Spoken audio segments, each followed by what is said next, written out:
I think what would have been one of the great tragedies in American history, not just a tragedy for him personally, and I really do believe, I'm a person of faith, I imagine most of you are too, I believe the hand of God prevented America from experiencing great national tragedy in that moment. But so I call the president that night. It's probably 2 in the morning at this point. I call the president that night. Remember, I had just met with him that morning talking about becoming his running mate. And I'm like, sir, how you doing? And he's like, I'm fine. He'd just been shot in the ear. I'm fine. You know, nearly lost his life, but totally fine. He goes, how's it playing out there?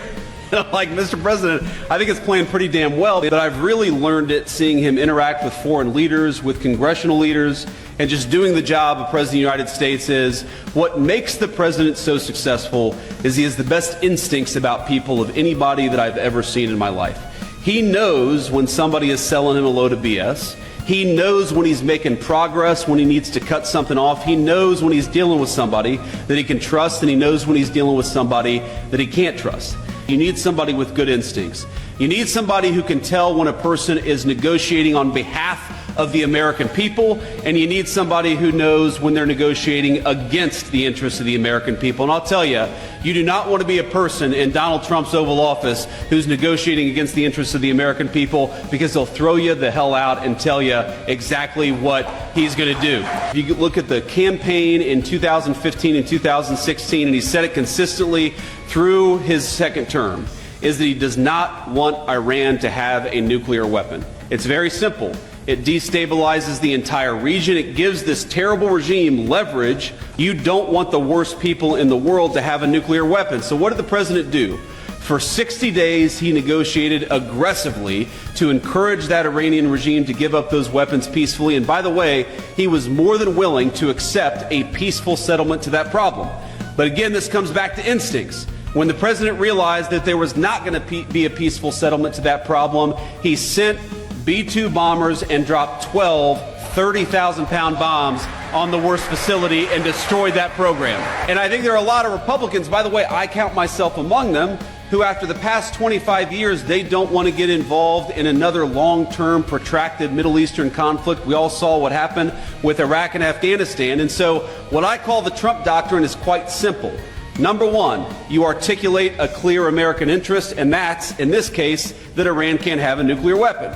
Number two, you try to aggressively, diplomatically solve that problem. And number three, when you can't solve it diplomatically, you use overwhelming military power to solve it, and then you get the hell out of there before it ever becomes a protracted conflict.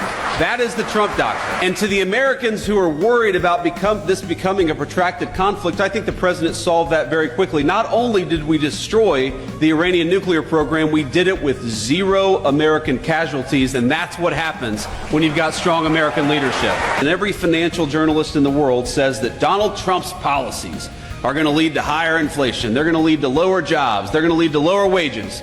And for now, 5 months in a row, every single time we come to the news, and it turns out the economists' expectations missed. Because wages are higher, inflation is lower, and our economy is roaring in a way that it has not in a very, very long time. That is thanks to good presidential leadership. And I'll bring it back to instincts, because when the president came into office, he said, frankly, what he's been saying for 30 years, that we have got to stop allowing foreign companies to take advantage and foreign countries to take advantage of the United States of America.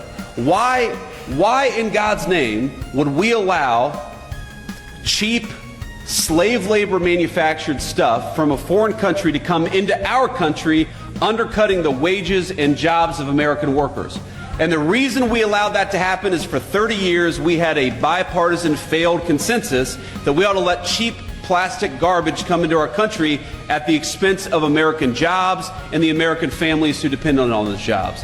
You know what President Trump said? On April the 2nd, he said, if you try to undercut the wages of American workers, if you try to bring in this crap, if you try to expose the American worker to an economic unfairness that you don't force your own countries to deal with, we are going to slap a big fat tariff on what you bring into this country. We're going to penalize you for once, finally, we had an American president who said, if you want to destroy the wages and the jobs of American workers, you're going to pay a big fat penalty because of it. And that, I believe, has saved the American economy. If you want to undercut American steel, you're going to have to pay a tariff. If you want to undercut American auto workers, you're going to have to pay a tariff. And all the economists said, well, what this is going to do is going to produce inflation. And no, what the president said is what it's going to do is one of two things. Number one, it's going to force a lot of people to move their factories back to the United States of America. And we've seen more foreign investment in the past 130 days than you've seen in any 130-day period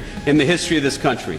Or, he said, what it's going to cause is these foreign countries are going to open up their markets. And the final and most important thing, and I think this is the most important issue confronting this country, and it was certainly the most important issue that was destroying this country over the past 4 years, and that is the issue of illegal immigration. Now, if I had stood here in October of 2024 and you had told me that after 45 days of the Trump administration we would have illegal border crossings down between 95 to 99%, I would have said, whoa, whoa, whoa. I believe the president is very serious about this, and I believe the president is very effective. But there is no way that we're going to have illegal border crossings down that much, and I'm happy to report that 1.5 months into the Trump administration, we had illegal border crossings down 99%. It was a radical success, and it happened very quickly. And I believe, ladies and gentlemen, that that saved the United States of America, because we know exactly what the Democrats, not because we had to read their minds, but because Democrats would go out and say that what they wanted to do with those 25 million illegal aliens is give every single one of them the right to vote and turn them into permanent wards of the Democratic Party. And if we allowed that to happen, if we allowed the Democratic Party to import voters instead of persuade voters, that would have been the end of American democracy. You hear the American media say all the time that Donald Trump is a threat to democracy. The threat to the democracy is Democrats importing voters instead of persuading their fellow citizens. And now we have largely solved that problem. And sometimes it's hard work. And you take the good work, the inspiring work with the hard work. But I want you to remember that what we're trying to do is create the kind of country where that woman's grandchildren can grow up and go to a safe school where they get a good education.